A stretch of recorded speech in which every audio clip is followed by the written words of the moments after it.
한 10여 년 전에 나온 책 중에 가정과 관련된 책 중에 이런 책이 있어요.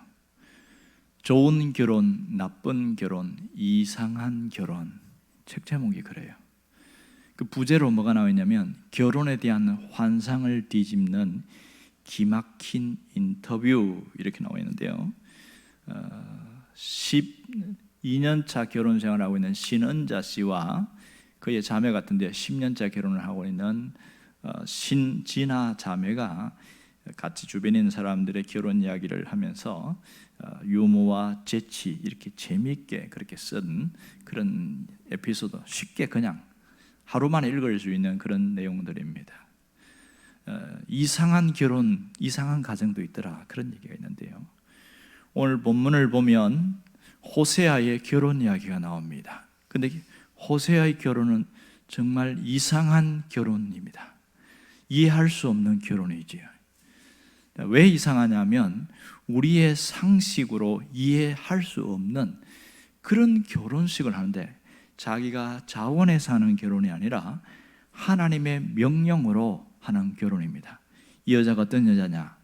고멜이라는 여자인데 이 여자는 성경에 나온 대로 음란한 여자다 이렇게 나오고 있습니다. 호세아 1장 2절에 보면 이 여자가 어떤 여자인지 아는데 하나님이 직접 가서 이 여자와 결혼해라 이렇게 찝어주는 거예요. 그리고 자식을, 음란한 자식을 낳아라. 그러니까 호세아가 낳은 자식이 자기 아들, 딸들이 아닐 가능성이 많은 겁니다. 되게 황당하지요. 여러분 그런 생각 안 됩니까? 왜 하나님이 이런 명령을 내리시는가? 말도 안 되지 않습니까? 지금 호세아는 하나님의 말씀을 대언하는 선지자예요. 그런데 결혼을 하는데 음란한 아내를 맞이하라. 정말 충격적입니다. 음란한 여자라는 것은 여기에 보면 창녀나 이것을 어떤 직업으로 삼는 그런 여자일 가능성이 굉장히 많습니다. 그러니까 매춘부와 결혼하는 것 이걸 하겠다고 해도 막아야 되는 상황이 아니겠어요? 만일 호세아가 그 여자와 결혼하겠다고 해도 네가 선지자인데 그런 여자와 결혼하면 되겠냐? 이렇게 해야 정상인데 거꾸로 하나님이 콕 집어가지고 이 여자와 결혼을 해라. 이게 이해가 됩니까? 제정신이 아니지요. 자, 사람들이 그 결혼식을 봤을 때 무슨 생각할까요? 모두 다 미쳤나 봐. 그렇게 말할 가능성이 많습니다. 문제는 호세아가 누구인지를 알아요. 선지자인 걸 아는데 이 호세아가 이 결혼한 것에 대해서 진짜 아끼는 사람은 뭐라고 이야기할까요? 자네 제정신인가? 어찌서 이 여자와 결혼하려고 하냐? 그랬더니 호세아가 뭐라고 그래요? 사실 저도 안 하고 싶은데요. 하나님이 하라고 해서 합니다. 그럼 뭐라고 이야기했어요? 너 다시 한번 기도해봐라. 하나님의 음성을 잘못 들은 것 같다. 절대로 하나님이 이런 결혼을 허락할 리가 없다. 이게 상식적이잖아요. 그리고 호세아 자신은 어떨까요? 자기가 원하는 결혼이 아니고 어쩔 수 없이 하는 결혼, 황당하고 뭔가 결혼해도 상당히 찝찝한 겁니다. 결혼을 했을 때에 과연 그가 하는 메시지를 사람들이 들을까요? 하나님께서 말씀하시는 것을 듣습니까? 아니면 어떻게 들을까요? 색 안경을 끼고 들을 가능성이 굉장히 많습니다. 호세아 입장에도 굉장히 난감한 거예요. 여러분, 만일 이러한 분이 2000년 이후에 현대판 지금 와서 목사님으로서다 그러면 그 교회가 어떻게 될까요? 난리가 납니다. 난리가 납니다. 실제로 이런 일이 있었는데 진짜 난리가 났어요. 그 설교를 아무도 안 들으려고 할 겁니다. 호세아도 마찬가지겠지요. 호세아가 하는 설교를 누가 들을 것이며 그의 예언을 어떻게 하나님의 음성을 받아들이겠냐고요. 문제는 호세아가 그 여자와 결혼하는 것에 대해서 뭐라고 하지 않습니다. 그 여자와 사는 것 때문에 그의 모든 것이 왜곡되고 뒤틀려서 보이겠다는 겁니다. 아무도 호세아를 인정하지 않는다는 그것이 굉장한 비참한 비극입니다. 그럼 여기서 왜 하나님은 이런 황당한 결혼을 하라고 하는가 하는 겁니다. 왜 이렇게 해야 하느냐는 거예요. 그것은요, 이 속에 하나님의 답답함이 있어요. 답답함. 하나님이 아무리 말을 해도 귀를 막고 안 들으니까 이 선지자의 삶을 통해서 이상한 결혼의 모습을 통해서 하나님의 심정과 하나님의 메시지를 전달하고 있다는 사실입니다. 오늘 여기 하나님의 메시지의 핵심이 뭔지 아세요? 징계나 채찍이나 심판이 목적이 아니에요. 하나님은 이스라엘의 그들의 상태를 이 호세아의 결혼을 통해서 드러냄으로써 그들을 치유하시는 것이 목적입니다. 그들은 내리막길로 내려가고 있고 낭떠러지로 달려가는 것을 하나님이 아시기에 브레이크를 걸고 그들의 삶을 치유하시려는 것이 목적이라는 것을 알아야 합니다. 그러면 호세아는 누구예요? 하나님의 메시지를 전달하는 자, 하나님의 사역을 하는 자입니다. 그는 자신의 삶의 모습을 통해서 하나님의 메시지를 전달하고 있습니다. 자, 호세아가 아내 고멜을 이렇게 맞이했어요. 이것은 뭘 보여준 줄 아세요? 당시 이스라엘 백성들의 현 상태를 보여줍니다. 음란한 여인은 타락한 이스라엘 백성들의 상태다. 그걸 얘기하고 있는 거예요. 백성들에게 영적인 음란함이 있다 이렇게 말하는데요. 어째서 이런 일이 생겼을까? 그것은 뿌리가 상당히 깊어요. 우리가 아시다시피 이스라엘 백성들이 가나안 땅에 정착을 했잖아요. 그리고 여호수아 정복 시대와 사사 시대와 통일 왕국 시대를 거쳐서 이제 나라가 분열 왕국되는 이 시대까지 오는데 변하지 않은 게 딱 하나가 있어요. 그거는 하나님을 섬기는 태도가 안 변했어요. 그들이 광야 생활을 했다가 가나안에 왔을 때 가장 먼저 충격받은 게 뭔지 아세요? 광야라는 것은 이곳저곳 떠돌잖아요. 그런데 농경 문화, 목축에서 농경 문화를 접하니까 너무너무 생소한 거예요. 그리고 우리는 초라하고 저들은 잘 살아. 그리고 농사를 지으려고 하니까 저 사람들의 도움을 받아야 되는데 어떻게 농사를 지어야 됩니까? 어떻게 하면 소출이 많이 납니까? 물어보니까 우리가 시키는 대로 하면 된다. 그러면서 기본적인 농사법도 가르쳐주는데 가장 중요한 게 뭔지 아세요? 이 농사에 풍요를 주는 바알에게 가서 반드시 부탁을 해야 됩니다. 이게 바알 숭배입니다. 바알 신을. 그런데 이스라엘 백성들이 이것을 신으로 섬긴 게 아니에요. 농사가 잘 되게 하기 위해서 어쩔 수 없이 시작을 했는데 이게 안 없어지는 거예요. 몇백 년이 지나도록 계속 농사를 지으면서 바알도 섬기는 겁니다. 왜? 바알은 비를 주관하는 신이기 때문에 하나님은 이 비를 주관하는 게 아니고 바알이 주관한다고 그렇게 말한 것이 쇠뇌가 돼버린 겁니다. 이스라엘 백성들 그럼 하나님 떠났을까요? No. 하나님을 떠난 적이 없습니다. 지금 필요에 의해서 단지 바알을 섬길 뿐이에요. 그러니 하나님은 이걸 뭐라고 본 줄 아세요? 영적인 음란한 상태다 이렇게 이야기한 겁니다. 그런데 이스라엘 백성들이 아무리 이야기를 해도 말귀를 못 알아들어요. 말귀를. 내가 언제 하나님을 떠났느냐 이렇게 이야기하는 거예요. 그러나 하나님은 하나님 외에 하나님보다 더 의지하는 그 대상이 있다는 것은 그 자체가 영적인 음란의 상태다. 그걸 얘기하는데 못 알아들으니까 충격요법을 쓰는데 그것이 호세아의 결혼입니다. 하나님은 이 고멜의 모습을 통해서 이스라엘의 상태, 그 현실을 고발하고 계십니다. 또한 호세아와 이 고멜의 결혼을 통해서 파탄에 이른 이스라엘의 현실을 보여주고 이 상태로 가면 그들의 미래가 어떻게 될 것인가를 드러내고 있어요. 고멜이 어떻게 한 줄 아세요? 결혼 생활을 하다 보니까 지겨운 거예요. 그렇게 해갖고 그냥 결혼이 아니고 호세아가 많은 결혼 지참금을 주고 데리고 왔단 말이에요. 멀쩡하게 살다가 도망가 버렸어. 기가 찹니다. 도망갔는데 다시 잡아오는데 그냥 데리고 올 수 없어요. 또 돈을 주고 와야 되는데 이 선지자가 세상에 돈을 지불하기 위해서 머슴살이를 10몇 년간의 머슴살이를 해가지고 그 싹스를 주고 또 데리고 오는 거예요. 그렇게 해가지고 또 데리고 갖고 또 살고 또 도망가 버리는 거예요. 그러면 또 데리고 오고 이 일을 반복하고 있는데 이게 지금 이스라엘 백성들의 현실이다 이런 겁니다. 하나님이 이스라엘 백성들에게 너 이렇게 살면 안 돼 그랬더니 내 마음대로 살래요. 그렇게 내버려뒀더니 막 온갖 어려움과 징계, 심판 막 너무 못 견디겠다는 거예요. 살기가 힘들어서. 그래서 회개합니다. 그럴 때 뭐 합니까? 하나님이 용서해 주고 너 이제 말씀으로 살아라. 아멘 했는데 그게 오래 안 가는 거예요. 몇 년 안 가는 거예요. 가끔 그런 거 똑같지요. 하나님이 막 죽을 거 살려줬는데 그때는 목숨 다해서 하나님 섬기겠습니다. 그런데 유효기간이 한 6개월밖에 안 가는 거예요. 그런 것처럼 말입니다. 말씀과 선지자를 통해서 깨닫게 되는데 돌이켰다가 또 옛날로 돌아가는 거예요. 또 옛날로 돌아가는 거예요. 이게 이스라엘 백성의 현 주소였습니다.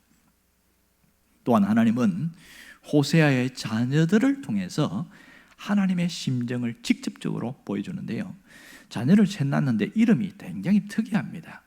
첫 번째 아들은 이스르엘입니다. 4절에 나오는데 이스라엘, 이것은 지역 이름이거든요. 당시 그 위에 아합의 왕가의 그 가문들이 예후에 의해서 엄청나게 죽습니다. 70명의 대학살극이 벌어지는데 그곳이 이스라엘이었어요.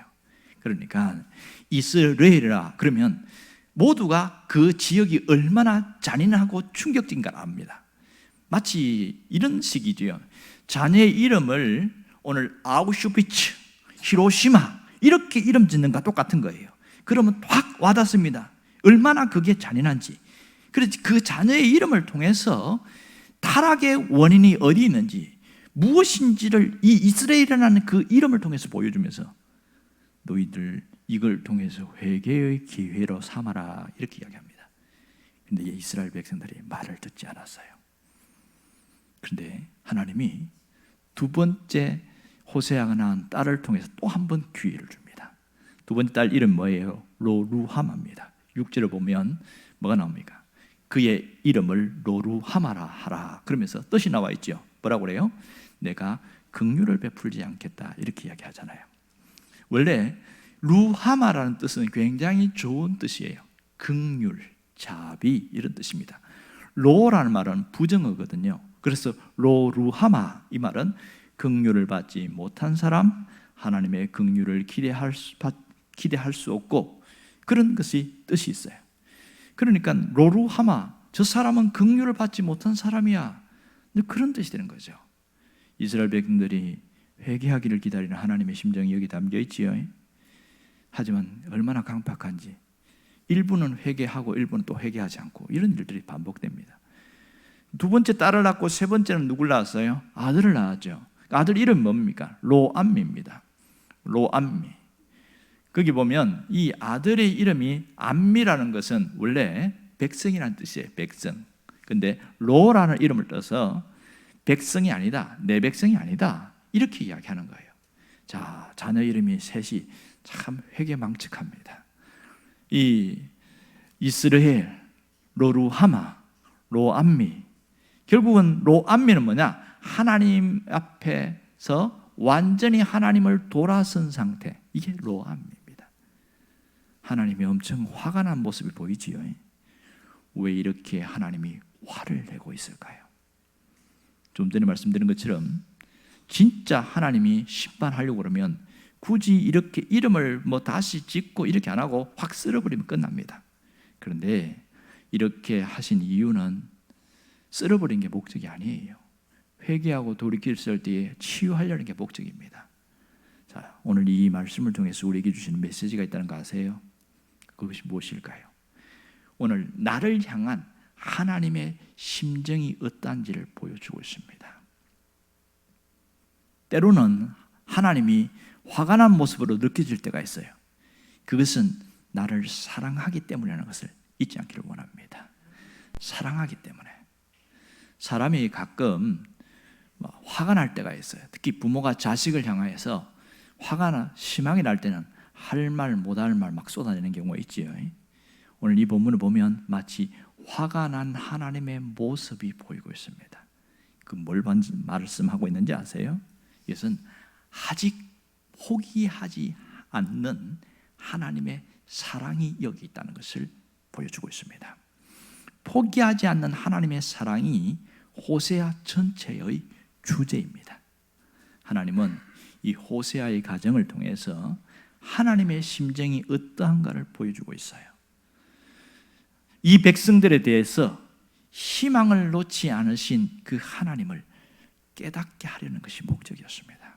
참 강박하고 못돼 먹었고 그렇지만은 하나님이 그래도 희망을 놓지 않는 하나님이시라는 것을 자꾸 보여주고 있는 거예요.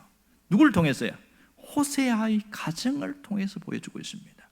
이걸 못 보면 와, 하나님은 무섭다, 두렵다 이렇게 보고 있습니다.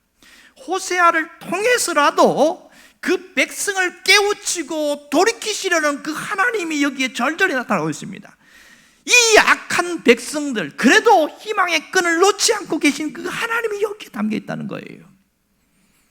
여러분, 나를 향한 하나님의 심정을 깨달을 수 있기를 바랍니다. 5월은 가정의 달이고 오늘은 어버이 주일입니다.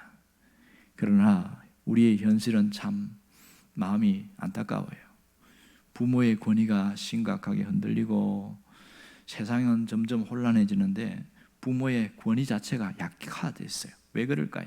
이것은 내가 잘못했으만 그런 게 아니라 이 시대의 특징이 그렇습니다. 우리가 살고 있는 시대의 특징은 권위를 부정하는 시대를 살고 있어요. 권위 자체를 거부하는 사람들이 많아지기 시작합니다. 권위를 가진 사람에 대해서 아예 거부하는 사람들로 팽배하니까 믿는 신자들의 자녀들도, 그리고 부모는 예수를 믿지만 자녀들이 예수 안 믿는 경우에 그 자녀들도 이 시대의 영향을 많이 받는 거예요. 이것은 권위가 잘못돼서 나타난 결과이기도 합니다만은 시대적 영향도 있다는 것을 알아야 됩니다. 권위를 가진 사람이 누굴까요? 자식에게는 부모가 권위를 가진 사람이고, 학생들에게는 선생님이고, 직장에서는 상사가 권위자입니다. 그리고 이 국가적으로 보면 국민이 누구에게? 위정자들이 권위자들입니다. 그런데 가장 거부감을 많이 나타내는 사람들이 중고등학생들이나 청년들입니다. 권위 자체를 신뢰하지 않는 거예요. 그러다 보니까 무슨 결과가 생긴지 아세요? 개인주의가 강해지는 거예요. 내 마음대로 할 테니까 간섭하지 마세요. 성경 표현대로 이야기하면 각기 소견에 옳은 대로 행한다, 이렇게 됩니다. 이것이 당연하게 된 것이에요. 그래서 문제는 이러한 생각과 사고를 가진 사람들이 많다 보니까 신앙생활에도 굉장한 영향을 미치고 있습니다. 하나님의 절대 권위를 인정하지 않습니다. 사람의 권위뿐만 아니라 하나님의 권위도 인정하지 않아요. 성경은 뭐라고 그럽니까? 오직 하나님만 믿으라 그러죠. 그러니 그걸 싫어하는 거예요. 그러니까 하나님 공경하는 것 자체가 싫다 그럽니다. 하나님을 아버지라고 말은 할 수는 있는데 그들은 무슨 의식을 갖고 있냐면 하나님은 신적 존재로만 인식하고 있지 진짜 하나님을 공경하지 않습니다. 그래서 우리가 살아가는 시대가 너무 어둡습니다. 아시다시피 코로나 이후에는 반기독교적 정서가 더 강해졌어요. 전도하기가 더 힘들어지고 전도도 더 거부하는 사람들이 많습니다. 뿐만 아니라 신앙을 가진 사람들도 순수 신앙을 지키는 사람들이 줄어들고 혼합신앙, 섞여있는 신앙을 가진 사람들이 너무 많아지고 있다는 것이 안타까운 현실입니다. 어떤 분은 이력서를 쓸 때에 종교란을 보면 기독교 이렇게 써놓습니다. 그런 분은 보면 그나마 나은 사람인데 주일날 예배당에 와서 예배 드리고 그렇게 하면서 난 하나님 떠난 적 없다, 그렇게 하고 있습니다. 참 좋은 모습이죠. 그런데 그의 삶의 모습을 보면 진짜 하나님 믿는 사람인가 물음표가 딱 던져진 경우도 가끔 많습니다. 어쩌면 우리의 상태, 영적인 상태가 이 호세아 시대 이스라엘 백성의 상태와 별반 차이가 없을 때가 있다는 사실이 더 안타까운 겁니다. 무엇이 차이가 없는 거예요? 하나님이 아닌 다른 것을 더 의지하는 것은 거의 비슷한 모습이 아닐까, 이런 생각을 합니다. 그러다 보니까 지켜져야 할 것이 지키지 않고 서서히 침몰하는 배처럼 무너집니다. 그게 뭘까요? 가정이에요. 가정이 무너지는데 부모에 대해서는 자녀들이 당연히 공경하고 존중해야 되는데 나를 낳아줬으면 책임져야 될 거 아닙니까?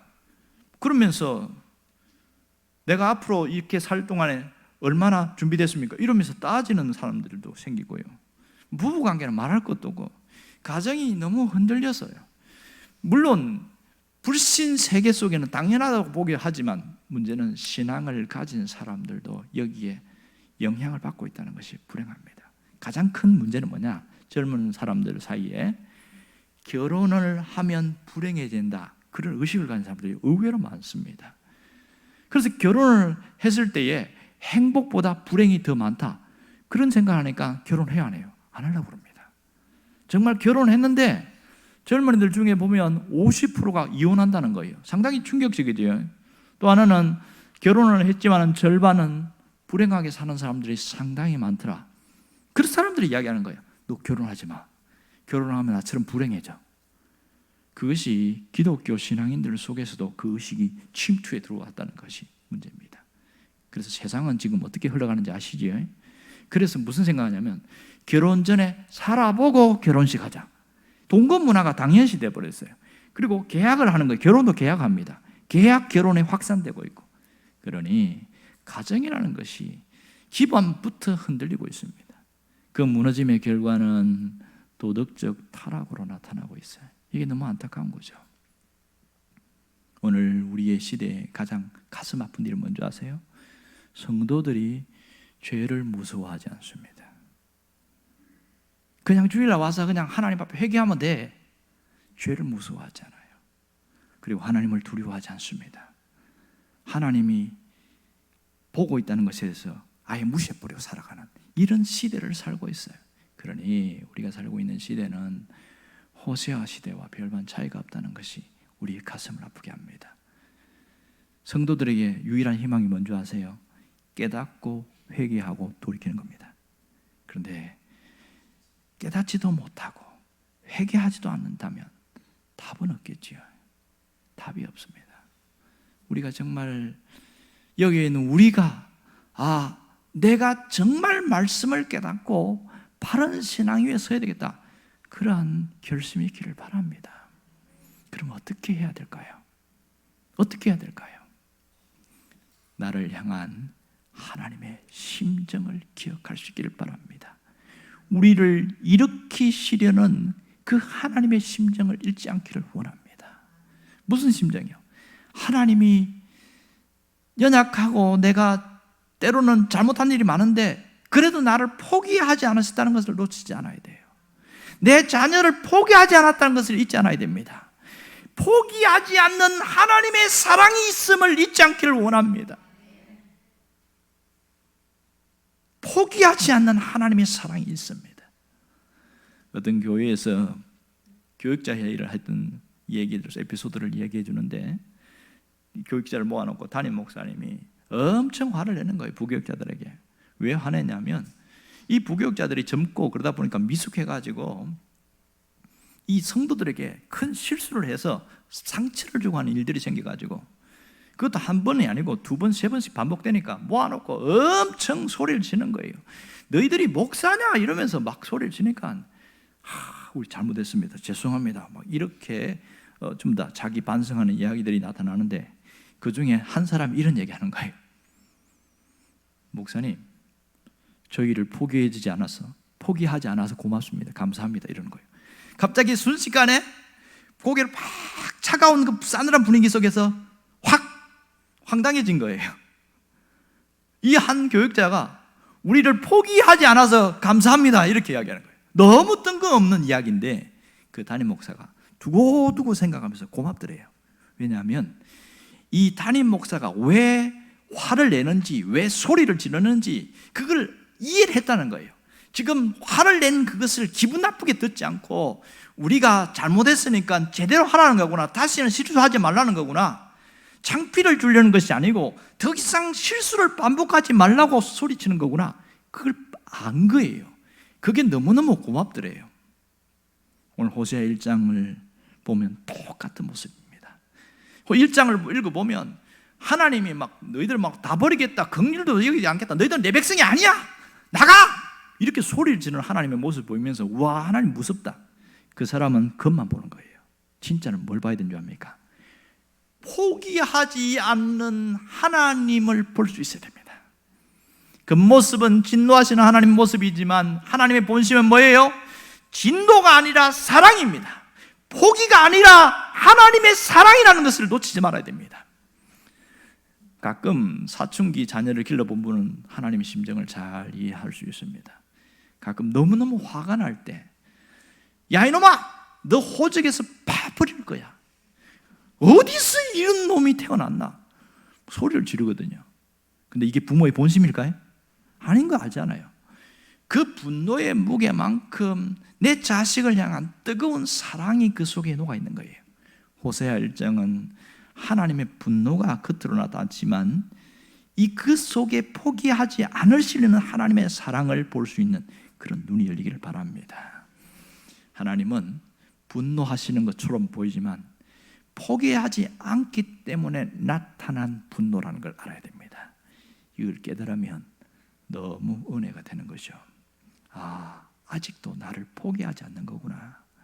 내가 비록 실수도 하고 잘못하기도 하고 좀 기독교인하고 하기에는 좀 거시기 하기도 하고 그럴 때도 있는데, 그럼에도 불구하고 포기하지 않는 그 하나님, 그 하나님의 본심을 잊지 않기를 원합니다. 여러분, 징계를 당하는 것이 좋은 일일까요? 안 당하는 게 좋은 일일까요? 학생들이 물어보니까 열이면 열 전부 다 징계 안 당하는 게 좋은 겁니다, 이렇게 이야기하는 거예요. 그래서 신학적으로는 징계가 없는 자식은 사생아다, 이렇게 이야기합니다. 신학적으로 보면 징계가 있다는 것은 그 자식에 대해서 사랑하고 있기 때문이다. 히브리서에 보면 정확하게 이야기하고 있습니다. 그래서 히브리서 12장 8절에 보면 징계는 다 받는 것이거늘 너희에게 그 징계가 없으면 사생자요 친아들이 아니니라, 그렇게 이야기합니다. 가장 무서운 징계가 뭔지 아세요? 내버려 두는 겁니다. 징계가 없는 징계입니다. 끝난 거예요. 더 이상 진노하지 않는 것은 이미 포기했다는 뜻입니다. 그런데 때로는 내가 신앙생활 하면서 내가 잘못 살아가고 이런 일이 생기는구나, 내가 제대로 신앙생활 안 해서 이런 일이 생기구나, 그걸 깨닫는다면요, 하나님이 나를 포기하지 않았다는 걸 알아야 합니다. 하나님이 포기하지 않았으니까 이런 일이 생기는 거죠. 버린 자식은요, 아무런 징계가 없다는 사실입니다. 그러므로 아픔만 볼 것이 아니라 그 너머에 아직도 하나님이 사랑하고 있다는 것을 볼 수 있어야 되고 기회를 주고 있다는 것을 알아야 됩니다. 그러면 가장 지혜로운 자녀는 어떻게 한 줄 압니까? 깨닫고 돌이킵니다. 깨닫고 돌이킵니다. 찬송가 보면 어서 돌아오 어서 돌아오, 그 찬송 있는 거 아시죠? 527장 보면 회개를 촉구하는 찬양인데 그 3절에 보면 이런 가사가 있습니다. 채찍 맞아 아파도 주님의 손으로 때리시고 어루만져 위로해 주시는 우리 주님의 넓은 품으로 어서 돌아오, 이런 단어가 있어요. 하나님은 결코 우리를 죽이기 위해서, 우리를 잘못되기 위해서 분노하지 않는다는 사실을 알아야 됩니다. 왜냐하면 그 길로 가다가는 막다른 길이고 이제 인생이 끝나고 더 이상 돌이킬 수 없기에 더 소리를 치시는 거예요. 더 주님이 큰 소리를 치는 거예요. 우리를 긍휼히 여기시는 그 하나님을 볼 수 있어야 됩니다. 매맞고 아픈 것만 보는 사람은 아직도 철없는 사람이지요. 그 속에 나를 사랑하시는구나, 그걸 깨달으면 철들기 시작합니다. 이걸 깨달은 사람은 뭐 해야 될까요? 하나님 아버지께 효도하는 자식이 될 수 있기를 바랍니다. 보이지 않는 하나님께 어떻게 효도합니까? 그게 어려운 게 아니에요. 내가 세상과 타협하지 않는 신앙의 모습이 효도하는 겁니다. 어려운 거 아니지요? 여러분 그거 아세요? 신앙생활은 바다 위에 떠 있는 배와 같다는 거 말이에요. 배는 바다를 거부할 수가 없어요. 어쨌든 바다 위에 떠 있어야 돼. 그런데 배 안에 물이 들어오면 어떻게 될까요? 그럼 배가 아니지요. 언젠가는 침몰하겠죠. 서서히 물이 들어오다가 도저히 감당이 안 되면 확 물속에 잠기겠지요. 신앙생활을 그렇게 하는 사람이 있습니다. 타협은 바다에 떠 있는 배에 균열이 가서 물이 들어오는 것 같아요. 물이 들어와요. 하나님이 너 정신 차려, 그렇게 말씀하시는 것은 무슨 문제가 있는 거예요? 배에 틈이 생겨가지고 물이 들어오고 있다는 거잖아요. 이거 가만히 내버려두면 어떻게 될까요? 배가 침몰해 버립니다. 하나님은 우리의 인생이 침몰하지 않게 하기 위해서 그 균열가는 그 부분을 떼우라는 거예요. 떼우는 게 뭐죠? 회개하는 거죠. 그래야 내가 사니까. 그런데 미련한 사람은 아무리 하나님 말씀을 들어도 그때 조금 찔림 받다가 마음에 갈등하다가 머뭇거리다가 또 세상과 타협하고 그렇게 가는 사람들이 있어요. 한없이 미련한 사람은 그렇게 살아갑니다. 그러나 지혜로운 사람은 확 돌아섭니다. 정말 하나님께 효도하기를 원한다면 타협하지 않기를 원합니다. 무엇과 타협하지 말아야 돼요? 불의와 타협하지 말고 죄와 타협하는 모습에서 돌아서기를 바랍니다. 하나님은 돌아서는 자에게 그때부터 하나님이 보호하시기 시작하셔요. 어떤 분은 참 미련해요. 하나님은 사랑의 하나님이니까 다 이해해 주실 거야. 다 괜찮을 거야.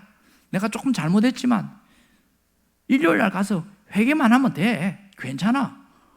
이런 사람이 있어요. 내가 직접 들었는데 그건 하나님을 잘못 아는 거지요.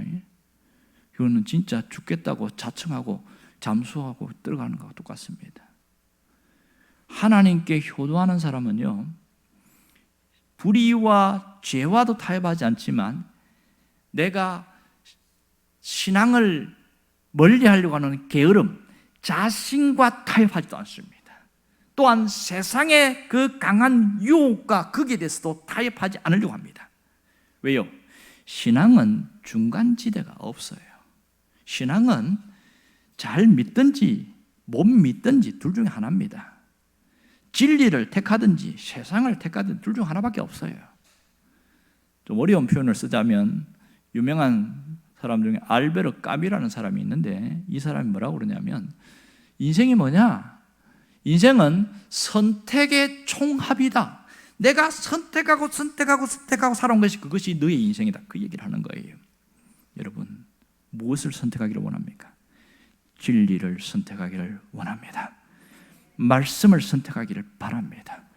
그럴 때 그 사람은 변화가 있습니다.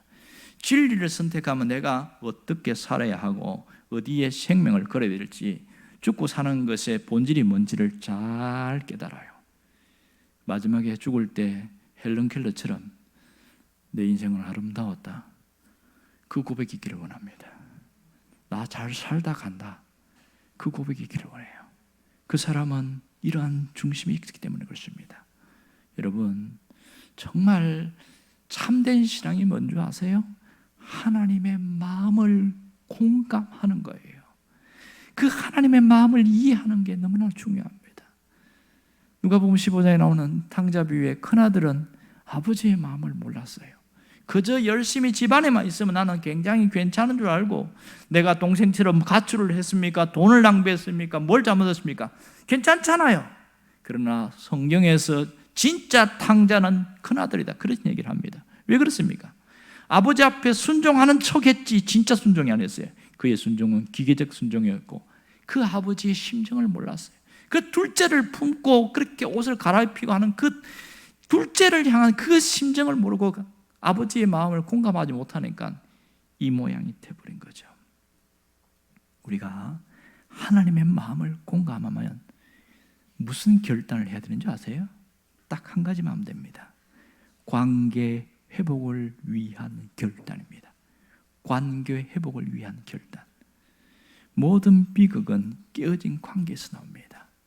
우리에게 인생에 찾아오는 고통은 관계의 단절에서 나옵니다. 이 관계 회복에는 세 가지가 있는데 사람과 하나님과 나 자신입니다.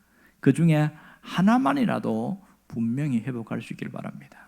하나님과 관계가 뒤틀린 사람이 있으면 어떻게 하든지 하나님과 관계 회복하기에 몸부림칠 수 있기를 바랍니다. 하나님과 관계를 깨트리는 게 뭐예요? 죄라는 게 우리를 깨트리고 있잖아요. 그렇지만 그걸 돌이킬 때에 관계를 회복 시작됩니다. 또 하나, 자신과의 관계가 회복되지 않은 사람은 나 자신과 관계를 회복하기를 바랍니다. 하나님과 불화한 사람들을 중에 보면 자신에 대해서도 한없이 나를 미워하고 증오하는 사람이 있어요. 왜냐하면 내가 실수한 것을 내가 인정하지 않고 내가 그걸 용서해 주지 않는 거예요. 그래서 내 안에 갈등이 일어나요. 내 안에 마음의 평안이 없어요. 늘 자기 자신에 대해서 불만족스럽고, 내가 살아온 부모가 날 이렇게 살아온 것, 내가 이렇게 산 것, 모든 게 불만스러워요. 그러니 예수를 믿는데 자기 자신과 화해하지 못한 거예요. 삶의 질이 떨어지고, 그렇게 해서 삶이 재미가 없어요. 왜? 자신과 화해하지 않았기 때문에. 어떻게 하면 되죠? 어떻게 하면 자기 자신과 화해할 수 있어야 돼요? 잘못과 실수에 대해서 인정하고 용납하고 용서해 줄 줄 알아야 됩니다. 용서를 했다면 나 자신을 향하여 화해의 선물을 하는 것도 굉장히 좋습니다. 자기 자신에게 선물하면 자존감이 올라가게 돼 있어요.